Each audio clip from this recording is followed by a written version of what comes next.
Bien, bonjour à tous et bonne année à tous, bonne année 2018. Donc nous allons continuer notre série de cours qu'on avait commencé l'an dernier avec des galaxies spirales, cette fois avec des galaxies elliptiques, leur dynamique et le plan fondamental. Alors, les grandes lignes de cet exposé, ces galaxies sont des galaxies beaucoup plus régulières, enfin en apparence en tout cas. On va essayer de décrire leur profil de densité, est-ce qu'elles ont un cœur ou pas, les modélisations théoriques de King, et puis leur stabilité. En fait, pendant longtemps, on a pensé qu'elles ne tournaient pas, puis elles tournent finalement. Enfin, au début, on pensait qu'elles tournaient, qu'elles étaient aplaties par rotation, puis en plus, elles n'ont pas tourné, puis elles retournent. On verra tout ça. Et puis, on va en déduire, de toutes les observations qu'on va présenter, on va en déduire les scénarios de formation. Est-ce qu'elles se forment par fusion de galaxies spirales? On en a quelques évidences aujourd'hui à z égale 0. Mais peut-être elles se forment aussi de façon monolithique à très grand redshift près du Big Bang. Les relations d'échelle que l'on décrira à la fin vont nous renseigner justement sur ces scénarios de formation. Donc déjà, qu'est-ce que c'est qu'une galaxie elliptique? On va les définir. Bon, il y en a de toutes sortes, des géantes, des naines. On va définir ce qu'on appelle early type. On a déjà le mois dernier parlé de séquences rouges et puis de nuages bleus. C'est un petit peu dans cette optique-là qu'on va rejoindre non seulement les elliptiques, mais aussi les lenticulaires, qui sont des galaxies à disque avec un gros bulbe, mais sans gaz, sans formation d'étoiles, avec des vieilles étoiles. Donc c'est ça l'essentiel de ce qu'on appelle en anglais ETG, c'est-à-dire Early Type Galaxies. Donc ce jargon, on va l'utiliser pendant cette présentation. Et cette définition early type et surtout le fait qu'il y a des galaxies à population d'étoiles très vieilles, donc rouges. Donc il y a des galaxies géantes, GE par exemple celle-ci, il y a des galaxies elliptiques normales, un peu moins géantes, et puis des galaxies compactes. Par exemple, notre compagnon Andromède est deux bons exemples de galaxies naines. Une naine qui est assez diffuse, donc pas très compacte ici, et M32 qui est vraiment très brillance de surface très grande et très compacte. Donc sans doute peut-être un destin différent de formation où l'enveloppe a été épluchée, on va voir. Et puis souvent on met les BCD, c'est-à-dire les Blue Compact Dwarfs ou les naines, mais on ne les mettra pas aujourd'hui parce que ce sont des galaxies qui forment des étoiles, ce sont des naines aussi qui sont un peu irrégulières et peut-être elliptiques de forme, mais elles sont plutôt dans le nuage bleu, elles forment des étoiles, donc on ne les intégrera pas dans ces ETG qui sont rouges. Donc les elliptiques, pourquoi on les appelle comme ça? Parce que justement les contours sont elliptiques. Ici on a par exemple dans la séquence de Hubble, on sait que l'on a plusieurs galaxies qui selon la projection apparaissent plus ou moins rondes ou plus ou moins elliptiques. En fait elliptique cela veut dire de forme elliptique mais pas complètement. Quand on regarde le détail, on a des galaxies qui ont des formes un petit peu boîtes, carrées, et puis des formes disques, un petit peu comme un citron. On voit que ce n'est pas seulement des ellipses, il y a des détails et on verra que ça représente quelque chose dans la formation de ces galaxies. Ce sont les plus massives qui sont boîtes et puis les moins massives qui sont disques, donc ça a une signification.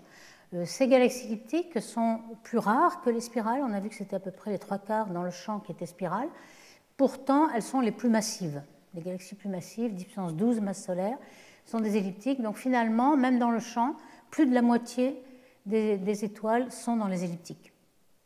On les repère donc par leur morphologie ici, par un numéro, et ce numéro est seulement lié à l'aplatissement. Vous avez un axe A et B de l'ellipse, et B sur A, c'est l'ellipticité, l'excentricité, si vous voulez, on appelle excentricité 1 moins B sur A, et on le multiplie par 10 pour faire un nombre sans point, hein. Donc E0 veut dire que B égale A, donc c'est complètement rond. Et puis on va jusqu'à E7. Alors pourquoi ça s'arrête à E7? On n'a pas plus aplati que E7. On peut montrer que dans les simulations, lorsqu'on part d'un système d'étoiles qui est trop aplati, sans gaz, à ce moment-là il est très instable et l'instabilité le fait épaissir en E7. Donc E7 ce sera le maximum qu'on pourra avoir. Alors, on a dit qu'on allait prendre cette appellation ETG qui inclut les elliptiques et les lenticulaires. Et ça a un aspect pratique aussi, c'est que très souvent, on ne sait pas les distinguer. Dans la séquence de Hubble, on avait des elliptiques ici, et puis les lenticulaires qui étaient à la limite entre les elliptiques et les spirales. donc un gros bulbe et un disque. Mais très souvent, les elliptiques sont appelés comme ça parce qu'on ne voit pas le disque. En fait, quand on regarde bien, on voit le disque quand il est vu par la tranche, parce qu'il y a de la poussière qui est associée au gaz. Ici, on a des lenticulaires. Par contre, ici, on voit bien qu'il y a de la poussière, mais elle n'est pas vue par la tranche. Donc, c'est un disque qui est vu avec une certaine inclinaison, 30 degrés. Si c'est complètement vu de face, on ne le verra pas du tout. Donc, ça dépend beaucoup de la géométrie. Donc, c'est cette idée que les lenticulaires et les elliptiques vont faire une seule classe n'est pas finalement stupide parce qu'on avait des défauts de classification auparavant. Donc, les CETG, donc les différentes sortes. Donc, on a des galaxies selon leur masse. On a des galaxies les plus massives, 10 puissance 10 à 10 puissance 12, les E classiques et les CD, ce qu'on appelle CD. Alors, voici CD, ce sont des galaxies dans les amas. On appelle C pour amas, cluster, et puis D parce qu'elles sont diffuses. Qu'est-ce qui se passe? En fait, on a les plus grosses galaxies de l'amas au centre, sont un peu des cannibales. Elles avalent un peu les galaxies au voisinage et elles forment une enveloppe qui est faite des étoiles arrachées aux autres galaxies du voisinage. Donc, ça nous fait une enveloppe très diffuse qui est appelée CD. Une galaxie ordinaire, donc E5, et puis des naines, donc des naines qui sont relativement diffuses, et puis des naines compactes, comme on a décrit. Ces naines compactes, on les détermine aussi de façon morphologique par leur aplatissement, donc E0, E4 pour celle-ci, et qui représentent les galaxies naines, donc très brillance de surface très grande. Et puis une lenticulaire, on voit la différence. Et enfin, des naines sphéroïdales, qui sont aussi dans la séquence rouge, donc vraiment des vieilles étoiles, complètement sans formation d'étoiles. Mais vous voyez qu'elles sont très très diffuses. On ne les voit que dans le groupe local pratiquement. C'est très difficile de les voir ailleurs que le groupe local lorsqu'elles sont très distantes, parce que vous voyez que c'est très difficile de les voir. On a le Léo par exemple, Fornax, ou toutes les naines sphéroïdales dans le groupe local, satellites ou non de la Voie lactée, sont de ce style-là. Alors les galaxies cannibales, pourquoi on les appelle comme ça? On voit bien ici l'enveloppe diffuse qu'il y a dans la plus grosse galaxie de cet amas. Là, c'est un amas qui est composé de beaucoup de galaxies elliptiques, donc une galaxie elliptique géante, mais l'enveloppe est vraiment très très différente. Ici, c'est l'amas de Hydra. Il y a, il faut le noter, plein d'amas globulaires autour des galaxies elliptiques. On peut montrer que le nombre d'amas globulaires par unité de masse d'étoiles est beaucoup plus grand dans les elliptiques que dans les spirales. Il va falloir l'expliquer. On va voir. Et on peut donc définir avec ces observations photométriques des profils de luminosité. Alors, un des grands pionniers qui avait déterminé déjà les profils de luminosité, c'était Gérard de Vaucouleurs, un astronome français qui a émigré aux États-Unis, à Austin, au Texas, et qui était très célèbre par toutes ses classifications de galaxies, son catalogue qui a servi à des générations d'astronomes. Aujourd'hui, tout est numérique et on a des millions de galaxies, mais à l'époque, on en avait quelques milliers, et ils étaient classifiés et avec une distribution qu'avait trouvée de Vaucouleurs en R1/4. Donc, c'est une distribution célèbre. Vous voyez qu'on a ici tout de suite R1/4 pour avoir une loi linéaire, et la magnitude était en R1/4. La magnitude, pourquoi? Parce que les astronomes, on sait que l'œil est plutôt sensible au log, donc on a des magnitudes. La magnitude, c'est 2,5 fois le logarithme de l'intensité. Donc l'intensité sera exponentiellement de cette loi en R1/4, que l'on voit marche très très bien. En fait, sauf peut-être au centre, on va voir, il y a un cœur ici, mais pendant un certain nombre de rayons, une grande gamme de rayons, la loi R1/4 est quelque chose qui marche très très bien. Alors évidemment, on conçoit que pour quelque chose de sphérique, on a un rayon bien déterminé. Si la galaxie elliptique, ce n'est pas grave, on l'étend à la racine carrée de A et B, les deux axes de l'ellipse. Alors par exemple, dans une galaxie CD comme celle-ci, Abell 3827, on voit que, en effet, la galaxie centrale, elle est cannibale, elle a avalé pas mal de galaxies au centre. On a plusieurs noyaux. Et puis une galaxie, lorsqu'elle s'approche et est détruite par interaction de marée, c'est d'abord l'enveloppe qui est détruite parce qu'elle est très peu dense et les forces de marée sont très fortes au bord. Donc l'enveloppe est détruite, elle est épluchée et toutes les étoiles de partie externe vont se trouver dans l'enveloppe. Et puis progressivement, les noyaux qui sont denses vont être avalés et digérés. Là, ils ne sont pas encore tout à fait digérés. Mais ce qu'on peut voir dans le profil de luminosité, là, la magnitude en fonction d'R1/4, c'est qu'on a bien la loi de Vaucouleurs, puis ensuite on a un excès. C'est ça qui définit l'enveloppe de la galaxie CD. On a cet excès d'étoiles qui viennent sans doute des compagnons qui ont été avalés. Alors, il y a aussi possibilité de gaz qui va se refroidir. Dans les amas riches de galaxies, on sait que la plupart des baryons sont sous forme de gaz très très chaud, qu'on observe en rayons X, avec du gaz à 10 millions de degrés. Dans l'amas de Coma, par exemple, on a 10 fois plus de masse sous la forme de gaz chaud que dans les galaxies, donc c'est vraiment un composant très massif. Et au centre de l'amas, alors ici l'amas de Persée, la galaxie CD, c'est celle-ci, on a un zoom ici, et on voit que cette galaxie a des flots de refroidissement. On a du gaz, ici les filaments roses, ce sont les raies H-alpha, plutôt, la raie de Balmer de l'hydrogène, H-alpha, qui émet donc du gaz qui est tiède, qui n'est pas aussi chaud que 10 millions de degrés, mais plutôt 10 000 degrés. Et on découvre aussi, associé à ces filaments, du gaz moléculaire, donc très froid, 10 degrés Kelvin. Donc il y a beaucoup de gaz qui se refroidit. Il ne se refroidit qu'au centre, car au bord, il est assez peu dense et le temps de refroidissement est plus grand que le temps de Hubble. Le temps de refroidissement est en 1 sur le carré de la densité, donc ce n'est qu'au centre que le gaz se refroidit. Mais on voit que le refroidissement du gaz peut aussi contribuer à l'enveloppe qu'il y a autour de la CD. Alors, ces galaxies elliptiques que l'on pensait autrefois dans les années 80, 70, 80, quelque chose de très très lisse, très simple par rapport aux galaxies spirales qu'on a décrites avec des tas de structures très spirales. Ici, on a des ellipses très simples avec de vieilles étoiles sans trop de caractéristiques. En fait, quand on regarde de près, et ce qui a révolutionné cette étude, c'est le lancement du télescope spatial Hubble en 1990 et au-delà, avec une résolution de 0,1 arc-seconde dans l'espace. À ce moment-là, on voit des tas de traînées de poussière comme ceci, qui au sol, sur un pixel d'une seconde, étaient complètement noyées dans la lumière. Donc là, on s'aperçoit qu'il y a autre chose qu'un ensemble de vieilles étoiles très lisses et sans structure. Là, on voit des structures ici. Dans cet interusal, alors c'est encore beaucoup plus gros, mais ça, on l'avait déjà vu de sol, on a une grosse traînée de poussière et même beaucoup de gaz moléculaire. On a comme une structure spirale, en fait, on a une galaxie spirale qui a dû tomber dessus récemment. On a donc un mélange entre spirale et elliptique. Et puis, par exemple, dans l'amas de Fornax, on a une galaxie avec une traînée de poussière très perturbée, qui est sans doute due aussi à une fusion de galaxies ou un flot de refroidissement. Alors, ces profils de densité que pendant longtemps on a appelés de Devaux couleurs, ici en R1 on l'a maintenant un peu généralisé à des lois de puissance qui sont plus seulement en R1 mais R1 sur N, donc N n'est pas seulement égal à 4 mais de 1 à 10. Et on a remarqué que N était proportionnel à la taille. Alors on appelle RE un rayon caractéristique qui est le rayon qui contient la moitié de la lumière, par exemple. Et donc pour N égale 4, on a un rayon qui est à peu près 3 kg par sec, par exemple. Et plus la galaxie est grosse et donc massive, plus N est grand, et au contraire, pour les petites galaxies, N est plus petit. Alors ces lois log en R1 sur N, ou alors l'intensité en exponentielle de R puissance 1 sur N, ça a cette forme-là. On voit pour N égale 1, il s'agit de disques exponentiels, ça c'est plutôt des galaxies spirales. Pour N égale 4, c'est une galaxie elliptique typique, et puis pour une grosse galaxie, N égale 10, c'est beaucoup plus piqué. La densité d'étoiles est beaucoup plus concentrée vers le centre pour les galaxies elliptiques que pour les spirales.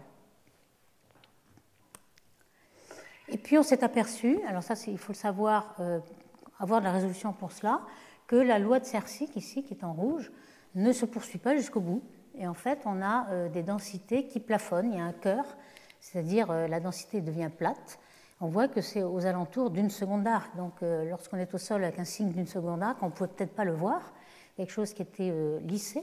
Lorsqu'on va dans l'espace, on peut aller jusqu'à 0,1 ou 0,10-2 et on voit que la densité plafonne. Donc on appelle ça un cœur. On a déjà vu ça pour la matière noire. La matière noire avait un cœur aussi au centre.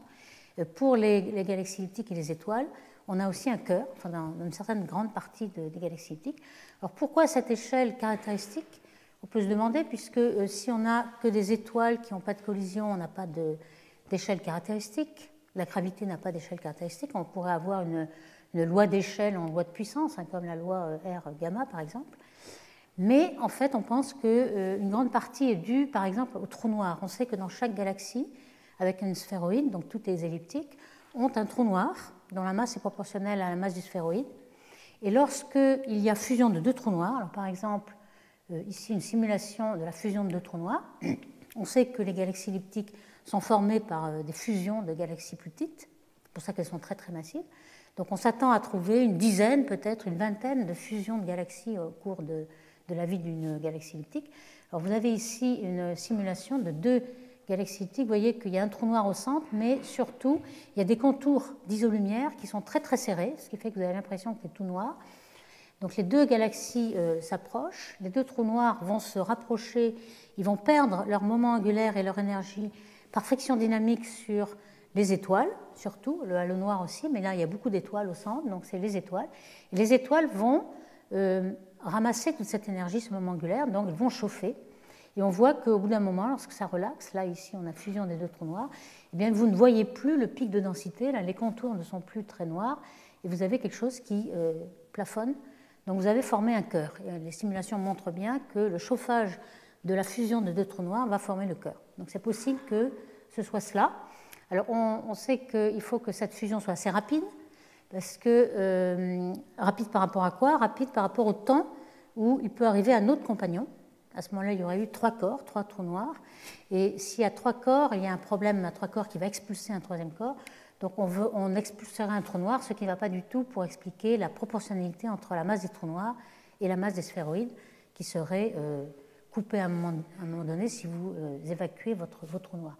Donc on pense que, par exemple, pour des fusions relativement massives, il y en a peut-être une toutes les demi-milliards d'années ou milliards d'années, donc la fusion doit se faire sur l'ordre de 100 millions d'années, quelque chose comme cela. Et puis, peu à peu, lorsqu'on a un trou noir isolé, dans ce cas-là, le cœur peut se reformer. La pique de densité va se reformer. Donc le cœur n'est pas forcément complètement stable. Alors Ivan King avait essayé de produire une fonction analytique pour reproduire les profils de densité observés dans les galaxies elliptiques et aussi dans les amas globulaires d'ailleurs. Et il avait pensé à un système qui est quasi à l'équilibre, donc quasi isotherme, comme une sphère quasi isotherme. On sait par exemple, alors ce n'est pas tout à fait le cas pour les étoiles qui sont sans collision, mais pour un gaz parfait qui serait en équilibre isotherme, on aurait une loi de Boltzmann. La loi de Boltzmann, ce serait une densité en exponentielle de E sur kT, énergie cinétique sur kT, T la température du gaz. Ici, on peut représenter par analogie les étoiles comme un gaz d'étoiles, sans collision. Mais la température, c'est la dispersion de vitesse. Pour un gaz de molécules, le mouvement des molécules, c'est la température. Donc ici, sigma 2, c'est la température, c'est kT, si vous voulez. Donc on a bien une loi de Boltzmann, E de moins E sur kT, plus une coupure qui est due à la coupure de marée.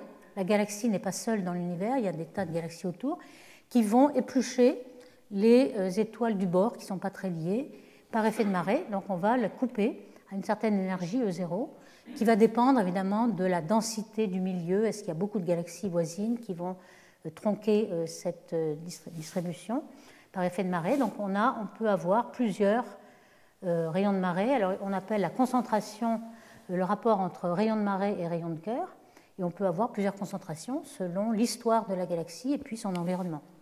Et puis on a un cœur. Donc ça c'est vraiment la fonction de Ivan King, qui était un astronome qui était à Berkeley et qui aujourd'hui est retiré à Seattle.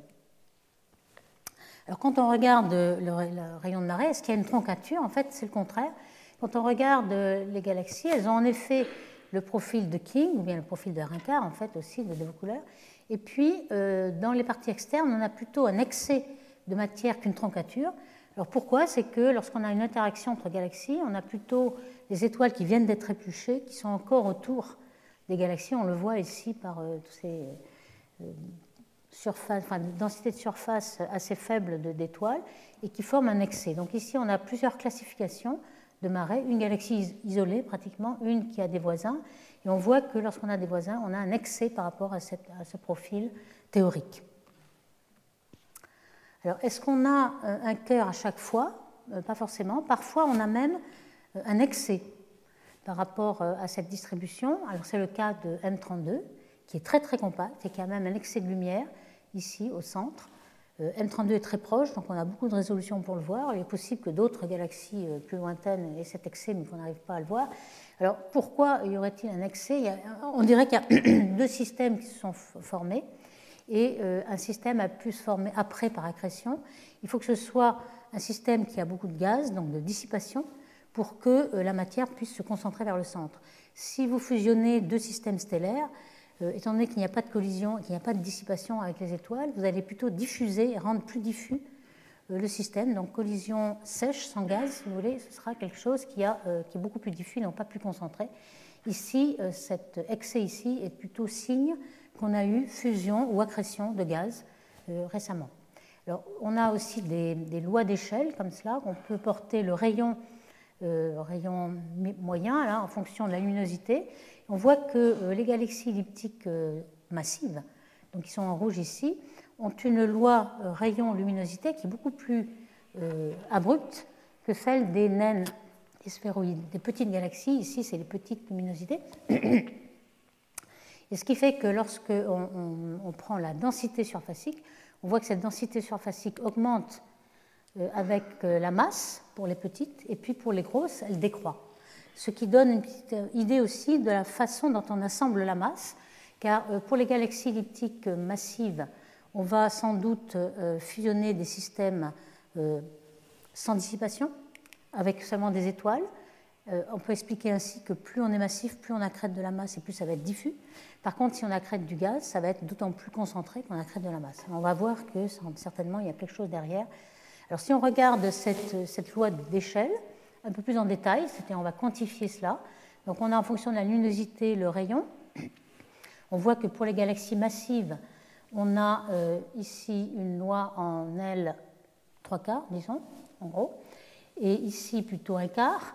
Et lorsqu'on divise par R2 pour avoir la brillance de surface, cette fois, on a quelque chose qui va comme racine de L, et ici 1 sur racine de L, donc moins 0,5 et plus 0,5. Donc on voit la grande différence entre ces deux, et c'est certainement dû au fait de fusionner de façon dissipative ou pas dissipative. Il y a aussi quelque chose qui va nous renseigner sur la formation de ces classes de galaxies selon leur masse, c'est beaucoup de caractéristiques, notamment la rotation, on va revenir à cette rotation, selon leur masse. Les elliptiques normales et de faible luminosité ont en général plus de rotation que les géantes, ont une forme un peu plus aplatie, et justement la rotation peut jouer un rôle dans cet aplatissement. Elles n'ont pas de cœur, alors que les autres ont un cœur bien aplati. Et puis n, on a vu que n croissait avec le rayon, donc avec la masse aussi, et donc n est supérieur à 4 et ici inférieur à 4. En quelque sorte, cette catégorie qui est en bleu ici est un peu un intermédiaire entre les disques qui étaient dans le nuage bleu et les rouges complètement vieilles populations et très évoluées. Et en général, les boîtes, celles qui sont carrées, sont plutôt dans la catégorie massive, et celles qui ont des disques sont plutôt dans la catégorie à faible masse, si bien que Kormendy et Bender, par exemple, avaient proposé une classification, au lieu d'avoir E0, E7, qui était basée sur la morphologie toute simple, ils avaient deux catégories, une boîte et une disque, et les disques faisaient le lien avec les lenticulaires, qui sont formés d'un gros bulbe et puis d'un disque très très plat comme les spirales. Alors le disque des spirales est vraiment tellement aplati qu'on peut avoir un rapport d'axe d'un facteur 10 à 20. Donc c'est quelque chose de très très extrême. Alors justement, cette forme à 3D des elliptiques, on n'en sait rien en fait. Pour les spirales, c'est très facile parce qu'on a un disque très mince. Quand on observe une ellipse dans le ciel, on sait la déprojeter par le cosinus de l'angle qui est entre les deux axes, A et B. Pour les elliptiques, on ne sait pas du tout de quelle forme elles sont et c'est très difficile de les déprojeter. Donc jusqu'en 1978, on croyait que les elliptiques, leur aplatissement, qu'on voit de 0 à E7, était dû à la rotation, comme pour les spirales. Et on s'en est aperçu en 1977 avec Illingworth, qui a été un pionnier dans l'affaire. Il avait mesuré les vitesses avec des fentes et d'une certaine douzaine de galaxies elliptiques. Il avait montré que la vitesse de rotation était bien plus faible que la dispersion. Donc il y a ce fameux rapport V sur sigma, qui ne dépend pas de la taille. On a des grosses galaxies qui ont V et sigma plus gros que d'autres, mais le rapport est indépendant. Et s'il est plus petit qu'1, ça veut dire que la rotation ne va pas jouer un rôle très important dans la dynamique, il ne va pas l'aplatir exactement. Alors si l'aplatissement n'est pas dû à la rotation, on n'a pas du tout de symétrie sphéroïdale. Par exemple, on n'a pas du tout d'asymétrie. Si c'était une rotation, on pouvait l'avoir. On avait un sphéroïde, soit aplati comme une galette, soit comme un cigare. Mais ici, on n'a aucune raison d'avoir 3 axes pas différents. Donc là, cette fois, on n'a pas quelque chose comme une seule excentricité, c'est-à-dire 1 moins b sur a, comme on le pensait, mais on peut en avoir aussi 3 axes, A, B et C, perpendiculaires. Et au lieu d'avoir quelque chose où on aurait 1 égale 0, là par exemple celui-ci, oblate ou prolate, on a tout le volume possible. Donc c'est quelque chose de beaucoup plus difficile à cerner. Quelle va être la forme de cette galaxie elliptique? Alors pourquoi elle peut être stable en fait cette galaxie et pourquoi elle peut se former comme ça? C'est que la dispersion de vitesse qui est le support par rapport à la gravité, ce n'est plus du tout la rotation comme pour les galaxies spirales, eh bien cette vitesse va être anisotrope, elle ne va pas être la même dans les 3 axes. Pourquoi? Parce que sans doute quand on forme une elliptique par fusion de 2 spirales, on a une direction privilégiée qui est la direction d'arrivée des 2 spirales par exemple. Et donc dans cette direction, on aura plus de vitesse du fait de cette fusion. Donc c'est l'histoire de la galaxie que l'on retrouve dans sa forme. Alors pourquoi la cinématique des galaxies était si difficile à mesurer alors qu'en 1978 on savait déjà très bien mesurer les vitesses de rotation des galaxies spirales? Simplement parce qu'il n'y a pas de gaz, justement, il n'y a pas de formation d'étoiles, pas de gaz. Dans une spirale, on observe le gaz H1 à 21 cm qui a une dispersion très faible, est dissipatif, donc il a une dispersion de 10 km par seconde.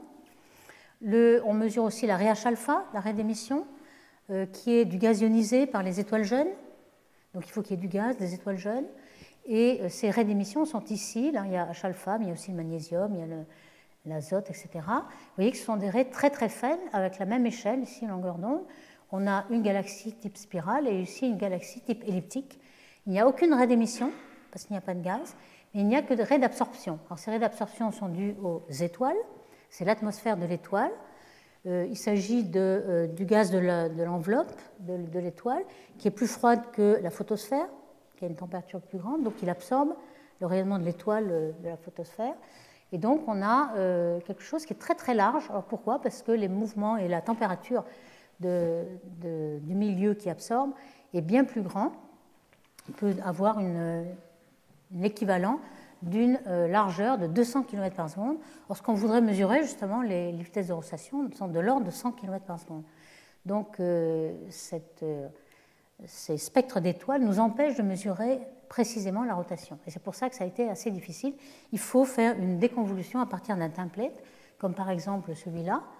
Donc, on a un spectre de galaxies, de raies d'absorption uniquement. On a un spectre d'étoiles d'absorption et le spectre de la galaxie. Vous voyez que les raies sont à peu près de la même largeur. On ne peut pas déterminer directement. Donc il faut déconvoluer. En fait, le spectre de la galaxie, c'est le spectre de l'étoile, convolué avec ce qu'on appelle en jargon la distribution de vitesse sur la ligne de visée. LES, c'est la ligne de visée. Et donc si on déconvolue, on trouve la vitesse exacte de ce rapport ici entre ces deux spectres. Donc c'est ainsi qu'on peut mesurer ces vitesses-là. Alors une fois que l'on a fait ces déconvolutions, on a pu porter V sur sigma, donc en fonction de l'aplatissement apparent de ces galaxies elliptiques. On ne sait pas quelle est sa forme, donc on ne sait pas reproduire la vitesse de rotation dans le plan qui tourne, on ne sait pas où est le plan qui tourne. On ne voit qu'une ellipticité apparente. Alors si la galaxie est ronde, elle est vue de face, donc évidemment on ne verra pas sa rotation. Donc on s'attend à trouver 0, parce que la rotation est dans le plan du ciel, il n'y a aucun effet Doppler vers vous. Et puis c'est uniquement si la galaxie est très inclinée qu'on va commencer par voir une rotation.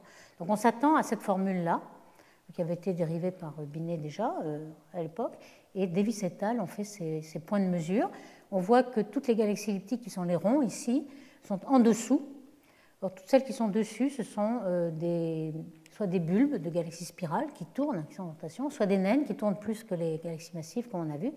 En fait, elles tournent assez peu. Quand elles tournent, c'est relativement peu. Une spirale serait là-haut. Ce serait V sur sigma pour une spirale, ce serait 10. Donc, ça serait beaucoup plus grand. Donc ici, on peut un petit peu tourner, mais pas beaucoup. Et surtout, il y en a beaucoup qui ne tournent pas. Ça, c'est le gros problème.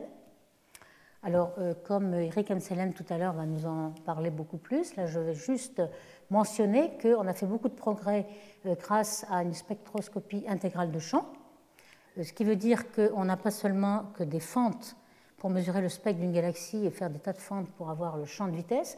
On a d'un coup le champ de vitesse, car à chaque pixel, on a par exemple des fibres ou bien des lentilles, etc. Donc on peut d'un coup mesurer, ici chaque petit carré est une galaxie où il y a un champ de vitesse. Lorsque la vitesse s'éloigne par effet Doppler, elle est rouge, lorsqu'elle s'approche, elle est bleue, donc vous voyez un champ de rotation ici. Et lorsque c'est vert, c'est qu'on a la galaxie systémique au milieu, et donc il n'y a pas de rotation du tout, ce qu'on appelle le rotateur très lent ici. Puis peu à peu, il tourne de plus en plus vite. On a ce qu'on appelle le rotateur rapide, là, un petit symbole de toupie ici. Et on va le mesurer avec un paramètre lambda qui est un équivalent, un proxy de V sur sigma, mais quelque chose de moyenné sur le rayon ici, avec V et puis V2 plus sigma 2. Donc c'est un petit peu quelque chose qui va varier un peu comme V sur sigma. Alors quand on regarde cet indicateur lambda, donc presque V sur sigma, en fonction du rayon normalisé au rayon de moitié de la lumière, on voit qu'il y a en effet un grand nombre de galaxies qui tournent quand même un peu. Ce n'est pas complètement aucune rotation. Et c'est en deux classes. On a vraiment une bimodalité, comme ça, une séparation. On a des galaxies qui descendent en fonction du rayon. Alors j'ai mis pour comparer ce qu'on obtient avec les spirales. Alors c'est beaucoup plus qu'en intensité, mais c'est aussi un petit peu en fonction du rayon quelque chose qui va augmenter, qui va descendre. Ici, on en a la partie qui monte. On a l'impression qu'on a comme une courbe de rotation. Donc ça ressemblerait un petit peu à une spirale, sauf que les spirales seraient là-haut. Et puis certaines galaxies qui ne tournent vraiment pas. Alors aujourd'hui, on a aussi avec d'autres, et Eric va nous en parler aussi, un survey avec presque 300 galaxies. Ici, on plotte le fameux lambda en fonction de epsilon, l'aplatissement apparent. On voit qu'il y a en effet un grand nombre de galaxies qui ne tournent que très peu. Et puis en fonction de l'anisotropie des vitesses. Alors l'anisotropie, c'est 1 moins le rapport des dispersions dans deux directions données. Ça peut être sigma z, ça peut être sigma θ. Et si les sigmas sont les mêmes partout, bêta égale 0. On voit que bêta n'est pas nul du tout. Et que si on regarde ici, les symboles pleins sont des barres. On n'a pas de caractéristiques spéciales pour des galaxies en barres. Et en tout cas, en rouge, on a des galaxies qui tournent très très très peu dans cette partie-là. Donc la stabilité, donc on en a déjà un tout petit peu parlé. Comment peut-on avoir un système qui ne tourne pas et qui soit complètement stable par rapport à l'effondrement gravitationnel? Alors on sait par exemple que pour un gaz, on aurait un gaz qui sera en collision. Très vite, lorsqu'il viendrait à l'équilibre, il aurait une distribution de vitesse isotrope. Par exemple, c'est le cas d'une étoile, j'ai mis ici le Soleil, qui a l'air tout à fait sphérique. En fait, il tourne un peu, donc il est un tout petit peu aplati, mais enfin très peu, ça se voit très peu. Donc on s'attendrait à voir cela.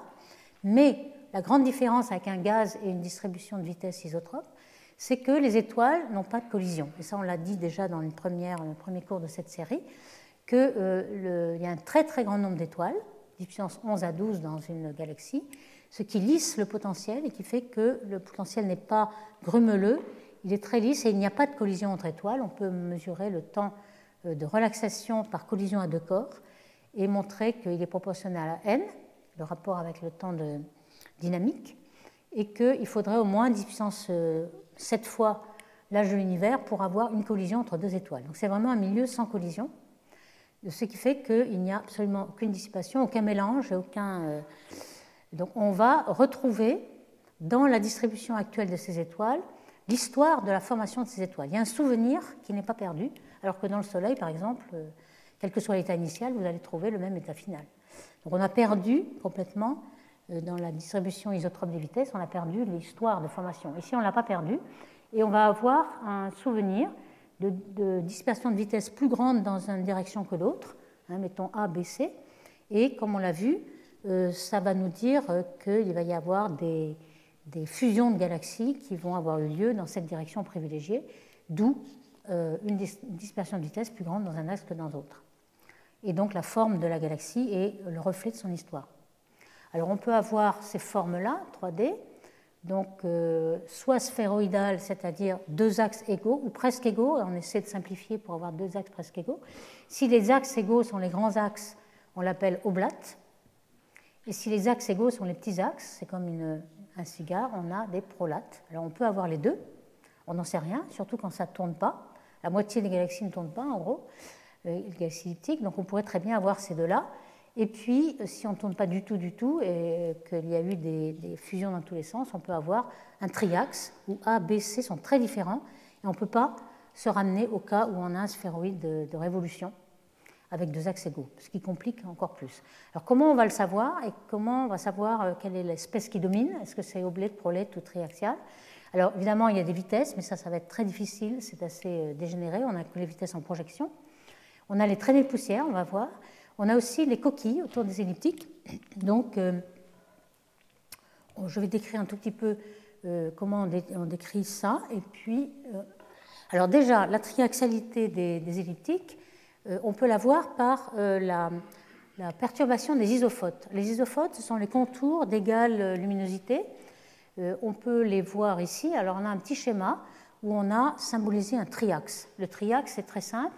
On a l'axe C qui vient vers vous est nul, donc on a quelque chose qui est plan, et les deux axes A et B sont différents, donc on a une certaine excentricité. Et ce qu'on voit aussi, c'est que l'excentricité varie du centre au bord de la galaxie. Si on peut avoir quelque chose de rond au centre et beaucoup plus excentré au bord. Et c'est le cas en général, on a une excentricité qui varie en fonction du rayon. Donc quand on regarde ceci en projection, vous voyez que juste par un effet de projection, on a une rotation des isophotes, ce qu'on appelle un isophote twist, une rotation. Donc cette rotation qu'on observe très très fréquemment, ça ne veut pas simplement dire que la galaxie est perturbée, il y a des effets de marée, il y a un warp, une déformation. Simplement, elle n'est pas déformée du tout, mais en projection, on a des rotations d'isophotes. Ça nous dit tout de suite qu'on a un triaxe, car on a besoin d'un triaxe pour faire ça. Et aussi l'excentricité qui varie avec le rayon. Alors les coquilles, qu'est-ce que c'est que les coquilles? On a un très bel exemple de coquille qui a été obtenu par Pierre-Alain Duc et collaborateurs avec Megacam au CFH, Canada, France, Hawaï, de 3,60 m. Alors ici, on a une galaxie elliptique au centre, qui est presque vue de face, et puis tout un certain nombre de structures qui sont faites avec des étoiles, donc c'est de la luminosité bleue, hein, il n'y a aucun gaz là-dedans, ce sont des étoiles, et on a des étoiles qui font comme des coquilles, qui sont vraiment concentriques, c'est des cercles presque parfaits, hein. On a un cercle ici. Alors on a superposé à ces cercles, on a des queues de marée, des loops, tout ça c'est des perturbations dues à l'interaction de galaxies, on le voit là. Bon, on a un compagnon spiral mais qui n'a rien à voir. Ici on a l'impression qu'il y a des compagnons qui sont tombés sur cette galaxie et qui ont produit toutes les étoiles qui ont été épluchées dans l'interaction de marée, se sont retrouvées au bord ici et ont formé ces coquilles. Alors, dans une séance prochaine, on va montrer pourquoi on forme ces coquilles et comment on peut justement déduire la forme de la galaxie, parce qu'en fait, ces coquilles elles vont s'orienter dans le potentiel et vont nous donner une idée de la forme du potentiel. En général, quand on a une galaxie oblate, on a quelque chose qui tourne autour de la galaxie, et quand on a quelque chose de prolate ici, alors voici des exemples, d'autres exemples de coquilles, hein. On a pas aussi jolies que celle-là, hein, qui est une galaxie très particulière. On a parfois des coquilles qui sont orientées selon le grand axe. Et là, il s'agirait plutôt d'une galaxie prolate, comme celle-ci, par exemple. Celle-ci a été découverte, c'est la première qui a été découverte par Malin Carter dans les années 80. Et c'est une galaxie qui a 25 coquilles, hein, c'est assez important. On voit qu'ici, on a des coquilles au bord. La taille est assez grande, 30 kg par sec. Et tout le centre a dû être grillé et surexposé. Et quand on désexpose ici, donc ici plus petite échelle, à l'intérieur du centre, on a toutes ces coquilles aussi. Donc on a 25 coquilles. Aujourd'hui, on verra qu'on en a encore plus. Mais on voit qu'elles sont toutes orientées selon le grand axe. Et on le verra la fois prochaine que c'est certainement un signe que la galaxie est prolate. Alors, il y a aussi l'orientation due à la traînée de poussière. Une traînée de poussière qui est observée parfois en train de tourner. Alors pourquoi elle tourne? On pense qu'il est possible que si la galaxie est par exemple comme un triaxe prolate, comme ici, ça ressemble à une barre dans une galaxie spirale, et les barres, on sait, elles tournent comme une onde qui est une rotation très lente par rapport au mouvement des étoiles dans la barre. Il est possible que, dans les simulations en tout cas, on le voit, que cet ensemble prolate tourne, soit dans ce sens, soit dans ce sens, tourne ici. Alors évidemment, il va tourner comme un corps solide, avec une vitesse d'onde qui va être oméga p, et on le sait que dans les étoiles, elles ont une vitesse oméga qui est très grande au centre et puis qui décroît vite au bord. Donc au centre, on peut négliger la rotation de ce triaxe ici parce que les étoiles vont tourner beaucoup plus vite. Donc elles vont pouvoir geler le mouvement de ce prolète ici. Donc on aura quelque chose qui va s'aligner, hein, la traînée de poussière va s'aligner selon l'axe polaire par exemple. Et puis pour les parties à l'extérieur, oméga va être très faible. À ce moment-là, oméga p va être assez grand et les étoiles vont voir quelque chose qui aura la moyenne sur une rotation. Donc ça va être une galette en fait, ça va être quelque chose de oblate. Donc on va changer la géométrie du centre au bord. Donc on peut prédire qu'il va y avoir une traînée de poussière qui va être d'abord perpendiculaire et qui ensuite va s'aligner avec l'équateur. Donc ça c'est très intéressant d'avoir ces traînées de poussière que l'on voit parfois comme ça, on peut les voir aussi à l'inverse. Et il y a des travaux récents, par exemple celle-ci en 2017, qui repèrent un peu ces traînées de poussière et en déduisent la forme à 3D de ces elliptiques. Alors maintenant je passe, avec toutes ces observations qu'on a vues, est-ce qu'on peut déduire quelque chose sur le scénario de formation de ces galaxies elliptiques? Il y a en gros deux hypothèses qui sont avancées et on ne sait pas vraiment distinguer quelle est celle qui domine, en fait sans doute les deux à la fois. Et on va essayer de distinguer dans quel cas on aura une formation plutôt qu'une autre. Normalement, on est dans une cosmologie de matière noire froide, CDM, où on a une théorie hiérarchique, c'est-à-dire un petit peu comme ce schéma-là, où on forme au début de l'univers des petites galaxies, toutes petites, qui ensuite fusionnent progressivement pour former des grosses. Donc on s'attend à ce que les galaxies soient petites au début et grosses à la fin. Et en fait, c'est un petit peu un paradoxe.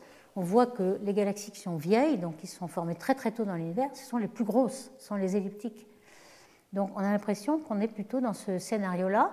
Alors ici on a le temps, le Big Bang est ici, aujourd'hui on est là, et on a l'impression qu'on a formé très très rapidement, dans le premier milliard d'années, ces galaxies elliptiques. Et puis ensuite, il ne se passe plus rien, les galaxies vieillissent très très doucement et elles sont vraiment relativement vieilles, 12 milliards d'années. Et puis le deuxième scénario, c'est une formation hiérarchique. Ça se passerait quand même relativement tôt, quand même. Il faut expliquer que toutes ces étoiles sont vieilles, mais on pourrait s'étaler ici, peut-être avoir une deuxième phase d'accrétion de gaz par les petites galaxies naines ou par les filaments de gaz. Alors, quels sont les arguments qui favorisent une théorie plutôt que l'autre? Alors, par exemple, celle qui favorise une formation très brutale, qu'on appelle monolithique d'un seul bloc, c'est le fait que les populations d'étoiles soient très vieilles. Et surtout, la formation d'étoiles est très rapide, car l'abondance des éléments alpha, alors les éléments alpha, on en a parlé dans une certaine exposé ici, les éléments alpha, c'est l'oxygène, le calcium, le magnésium. C'est des éléments qui sont formés très rapidement dans une supernovae massive, supernovae de type 2, qui rejette tous leurs éléments formés en 100 millions d'années, mettons, ou 10 à 100 millions d'années. Donc très rapidement, on a ces éléments alpha. Par contre, le fer, on ne l'a pas, que très peu. Il faut attendre des milliards d'années, parce qu'il se forme surtout dans les étoiles de type solaire, donc qui vivent des milliards d'années. Et donc, il faut attendre au moins 1 à 10 milliards d'années pour avoir du fer. Donc, si il y a une formation d'étoiles très rapide, on a une très grande abondance dans ces étoiles de alpha sur Fe, c'est-à-dire que les étoiles qui se forment dans la deuxième génération, elles se forment dans un milieu qui a été beaucoup enrichi en alpha, mais pas du tout en fer. Et c'est ce qu'on voit dans les galaxies elliptiques, on a un très fort rapport alpha sur Fe. Donc, on sait que ces galaxies, donc non seulement elles ont des étoiles très vieilles, mais elles ont une formation d'étoiles très rapide dans le premier milliard d'années. D'où l'argument monolithique qui est très séduisant. Par contre, on voit aussi qu'il y a des fusions majeures de galaxies, par exemple les galaxies des antennes, aujourd'hui, et Toumré l'avait déjà suggéré dans les années 70, que la fusion de spirales forme des elliptiques. Ça, on en a la preuve. Donc on sait que certaines galaxies se forment par fusion aussi. Et on sait aussi que, d'après toutes les traînées de poussière qu'on a vues dans les galaxies elliptiques, on sait qu'au moins 30% de la masse a été acquise, assemblée, depuis la deuxième moitié de l'univers, depuis ces dégalins. Et on a cette bimodalité, donc on pense que peut-être les faibles masses se formeraient plus lentement de façon hiérarchique, et puis les grandes masses seraient formées beaucoup plus tôt. Il y a aussi le fait qu'on voit des structures de faible brillance de surface qui nous montrent que les galaxies ont eu des interactions, des queues de marée, des coquilles, etc., relativement récentes. Donc ça, c'est aussi une preuve pour le scénario hiérarchique. Alors, le scénario que l'on voit en fait de façon empirique, c'est que les galaxies ont un rapport M sur L qui varie en fonction de leur masse. Ici, on a en fonction du temps, donc aujourd'hui ici, le Big Bang ici, en fonction du redshift, et on a 3 catégories de masse, les fortes masses en rouge, ici, qui se sont formées à des redshifts, mettons 5, et qui ont un M sur L qui ne varie pas. Donc on ne forme que très peu d'étoiles. M sur L est très grand, puisque les étoiles ne rayonnent plus beaucoup. Pour les bleus, les masses intermédiaires qui sont formées à z égale 2, on est un delta M sur L qui varie un petit peu. Et puis celles qui sont formées à z égale 1, elles varient beaucoup plus. Donc c'est assez inquiétant quand même, parce qu'on a ce qu'on appelle le fameux downsizing, c'est-à-dire que les galaxies qui forment des étoiles aujourd'hui sont les galaxies les plus petites. Les grosses galaxies sont formées très tôt et les galaxies sont plus petites. Alors c'est complètement contraire à cette hiérarchie. Et en fait, on arrive à l'expliquer tout de même, parce que quand on pense au scénario hiérarchique, il s'agit de halos de matière noire. Donc on a des petits halos de matière noire qui fusionnent en plus gros halos. Et un halo de matière noire n'est pas forcément égal à une galaxie. Au début, c'est vrai, mais ensuite, on a des groupes de galaxies qui forment un seul halo, mais que les galaxies ne sont pas fusionnées. De même pour les amas, on a un énorme halo, mais dont les galaxies ne sont jamais fusionnées. Donc, peut-être que le scénario hiérarchique marche très bien pour la matière noire, mais pas forcément pour les galaxies. Alors ici, on a essayé de quantifier, avec ce rapport delta M sur L, le nombre d'étoiles jeunes qui avaient formé ces galaxies de cette masse-là. 1% seulement, c'est très peu. Ici, la masse intermédiaire, 5%, et seulement celles qui ont été formées depuis z égale 1 ont formé 20 à 40% en étoiles jeunes. Donc on voit que ce sont les plus petites qui forment plus d'étoiles, et aujourd'hui, celles qui font des starbursts, ce sont les naines en fait. Donc c'est vraiment, ça semble être le contraire dans les baryons en tout cas. On a l'impression qu'on forme les petites aujourd'hui, les grandes autrefois. Alors quand même, dans les simulations semi-analytiques, par exemple de Lucia et al., on est arrivé à rendre un peu compatible le scénario hiérarchique. Ici, on voit en fonction du temps, ici c'est le Big Bang à nouveau aujourd'hui, on voit que dans les halos de très grande masse, donc dans les amas de galaxies, on a les rouges là, qui sont très massives, qui se forment très vite, les bleus un petit peu moins vite, mais quand même au début de l'univers. Et puis celles qui sont dans les groupes ou dans le champ, on voit qu'elles sont un peu plus étalées. Mais vous voyez que c'est quand même difficile de l'étaler. On a quand même aujourd'hui quelques galaxies qui forment des étoiles, la partie bleue, mais quand même tout s'est formé autrefois. Donc il y a quand même un problème de paradoxe entre la formation hiérarchique et puis la formation d'étoiles aujourd'hui qui n'est que dans les naines. Alors il y a quand même des indices qui vont nous apprendre des choses quand même sur la formation et l'assemblage de la masse. Ce sont par exemple ce qu'on découvre très près du centre, alors découvert dans les années récentes. Par exemple, ces cœurs qui ont une cinématique découplée. On appelle ça KDC parce qu'en anglais, ça vous donne Kinematically Decoupled Core, hein, bon, admettons. Donc ça veut dire simplement que les vitesses au centre sont complètement découplées du bord.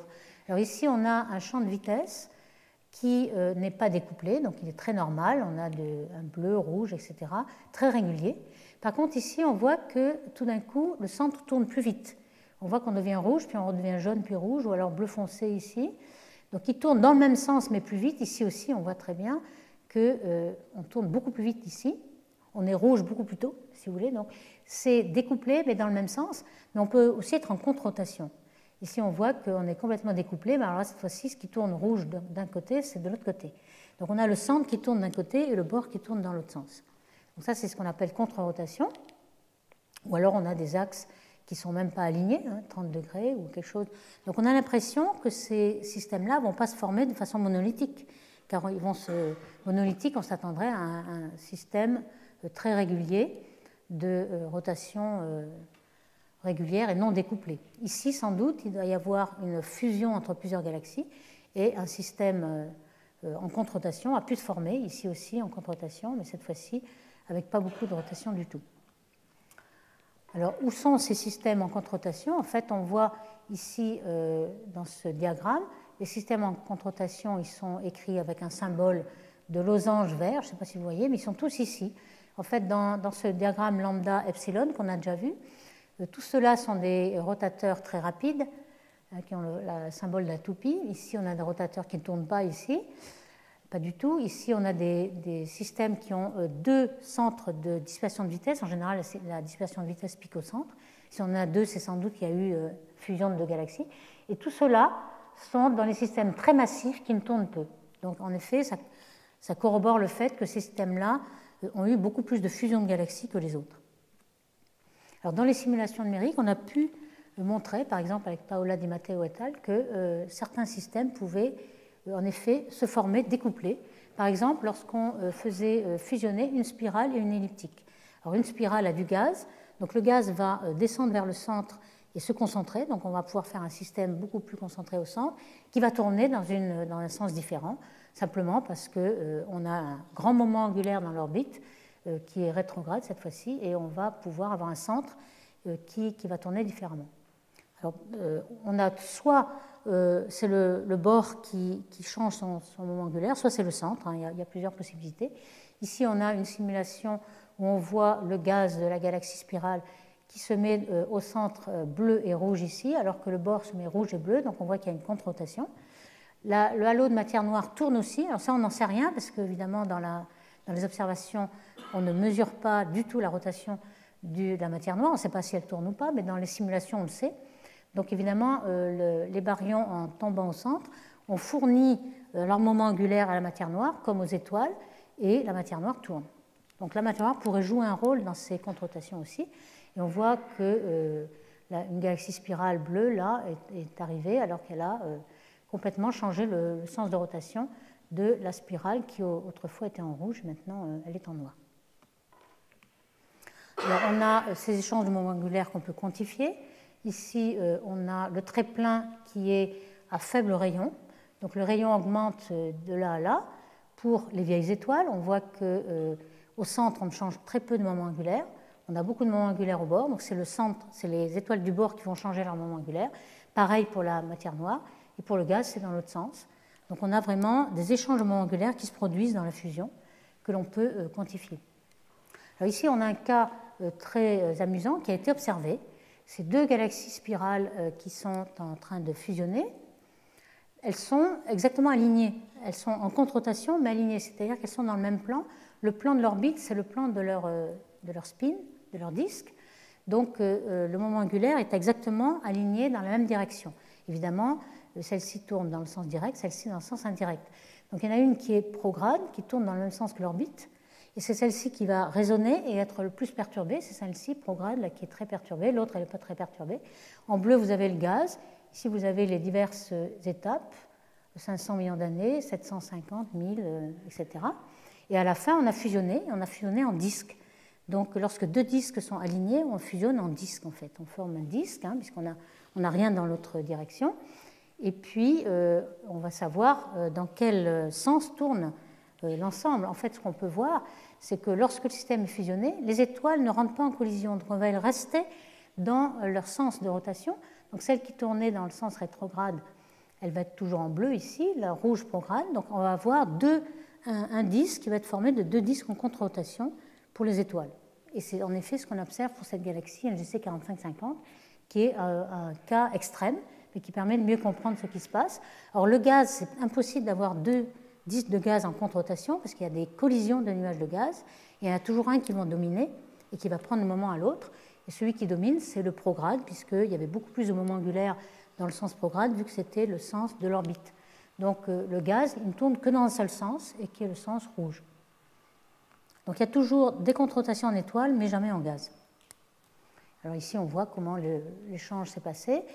On n'a pas trop perdu, enfin on a perdu tout le moment angulaire de l'orbite, bien sûr, puisqu'on a une fusion, mais on l'a retrouvé dans la rotation du système total, donc dans le système du gaz. Alors, il y a aussi un système comme celui-ci, qui est un système très extrême, deux galaxies elliptiques qui ne tournent pas beaucoup, et finalement, elles forment une galaxie elliptique qui tourne beaucoup. C'est contraire à ce qu'on s'attend, mais c'est un cas particulier de la géométrie. On peut trouver en effet que toute l'énergie et le moment angulaire de l'orbite se retrouvent dans la rotation finale, mais en général, c'est le contraire qui se passe. On a des fusions un petit peu dans tous les sens, et tellement aléatoires que le moment angulaire final est nul, et c'est pour ça que la plupart des galaxies elliptiques massives ne tournent pas. Alors maintenant, on va regarder les relations d'échelle qui vont nous renseigner aussi sur la statistique de ces formations. Relation d'échelle, c'est une relation entre 3 paramètres essentiels, luminosité, dispersion de vitesse et puis rayon, ou bien densité de brillance de surface, hein, c'est pareil. La luminosité, c'est la surface multipliée par la densité de surface de brillance, ou le rayon, etc. Donc il y a 3 grandeurs ici, et on aimerait savoir s'il y a une relation. Alors celle-ci, c'est un petit peu comme la loi de Tully-Fisher pour les spirales, hein, c'est L en fonction de sigma au lieu de V. Mais on a vu que cette relation, sigma et R, n'avait que très peu de relations, en fait c'était très dispersé.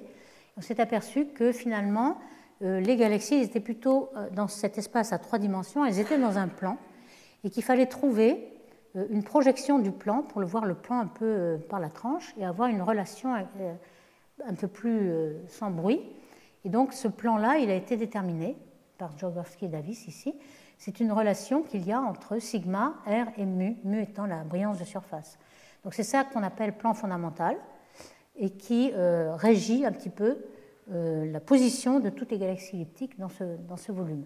Alors un peu plus tard, on a plus de statistiques. Vous voyez que c'est toujours les mêmes exposants que ceux qu'on avait trouvés au début, donc ça ne varie pas. Mais la loi est quand même plus jolie, on a un bon plan fondamental. Alors ce plan fondamental peut être interprété grossièrement par le fait qu'on est à l'énergie, enfin à l'équilibre de l'énergie potentielle et l'énergie cinétique, c'est l'équilibre du viriel, 2 fois l'énergie cinétique qui est 2T ici, plus V égale 0, c'est ça l'équilibre du viriel.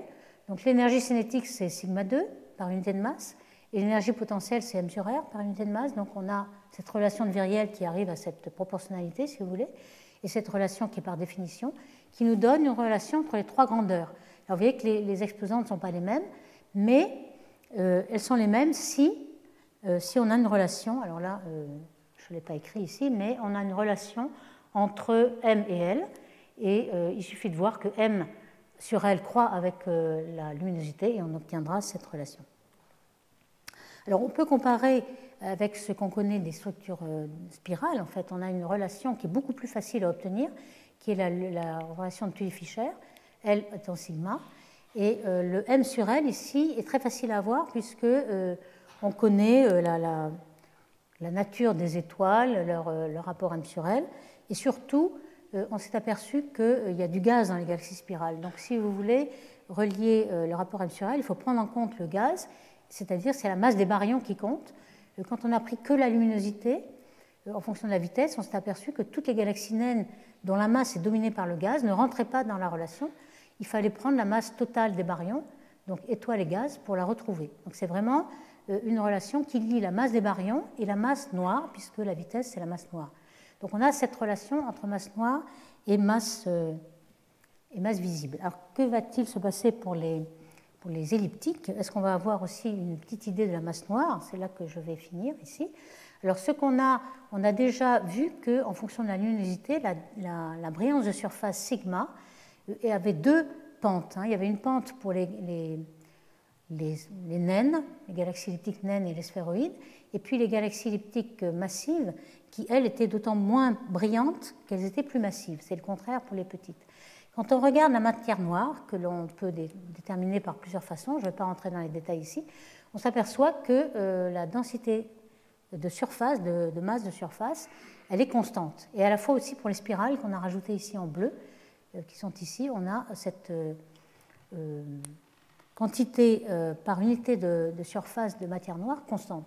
C'est quand même très très curieux de voir empiriquement que les baryons, que ce soit les galaxies massives ou pas massives, et la matière noire ne suit pas du tout la même échelle. Alors cette constante de la masse par unité de surface, en fait cette masse par unité de surface, c'est m sur r2, c'est aussi une accélération. Et ça a fait penser dans le temps, en 1980 par Milgrom, que cette matière noire était peut-être liée à l'accélération. Et c'est vrai qu'on s'aperçoit qu'on a besoin de matière noire à faible accélération. Et c'est justement cette accélération qui intervient ici. Ici, ce qu'on a ploté, c'est la relation de l'accélération radiale, ce qu'on appelle RAR, l'accélération radiale. Alors ici, on a la vitesse que l'on a avec les baryons seulement, les étoiles et le gaz. on a la densité de ces baryons, on a donc le potentiel, on a la vitesse qu'on devrait avoir s'il n'y avait que la matière visible. Et ici, c'est la vitesse qu'on mesure, donc tout avec la matière noire.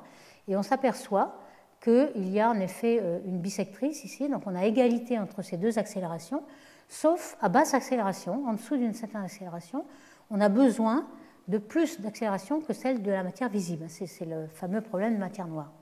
Donc cette relation est bien déterminée pour les spirales. Il était intéressant de savoir si on pouvait faire la même chose avec les galaxies elliptiques. Et en effet, récemment, par exemple, Chai et al. En 2017, ont essayé de plotter la même relation RAR, donc l'accélération des baryons et l'accélération totale avec la matière noire. Et on s'aperçoit que c'est pratiquement vérifié, avec beaucoup plus de dispersion, mais ça paraît vérifié. Alors ça, c'est intéressant parce que la matière noire dans les galaxies elliptiques, elle est très difficile à avoir. Il y a eu beaucoup de débats dans l'histoire. En fait, pourquoi? Parce qu'il n'y a pas de gaz, on ne peut pas avoir de vitesse de rotation. Et on a vu que la vitesse, elle était obtenue par les raies de rotation des étoiles, qui sont très difficiles.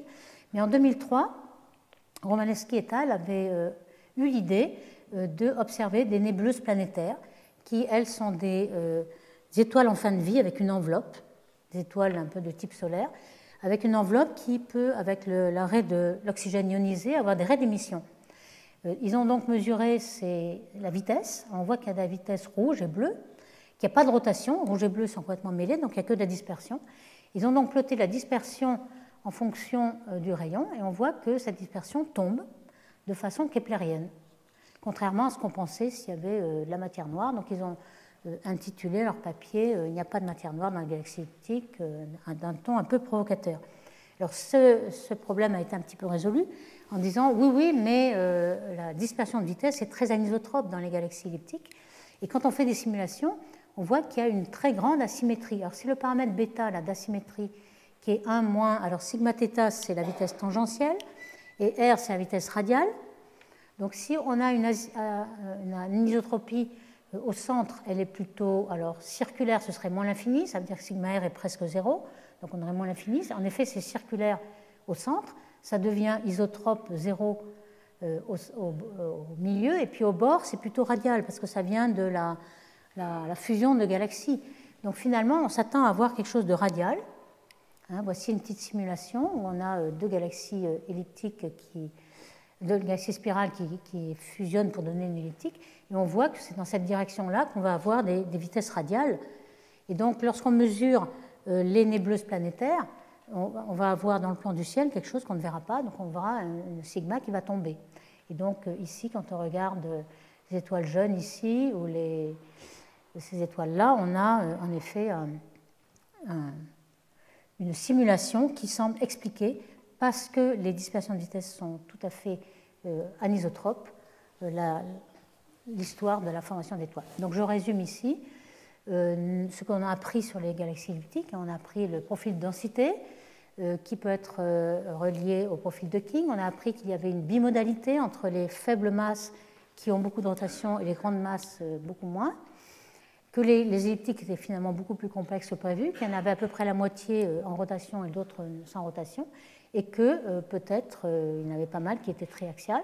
Et dans les scénarios de formation, on pense qu'il y a essentiellement des fusions majeures, mais aussi peut-être des fusions mineures qui se poursuivent jusqu'à aujourd'hui et peuvent expliquer que les grosses galaxies ont des fusions sèches, sans dissipation, et peuvent avoir une brillance de surface beaucoup plus faible que les petites galaxies.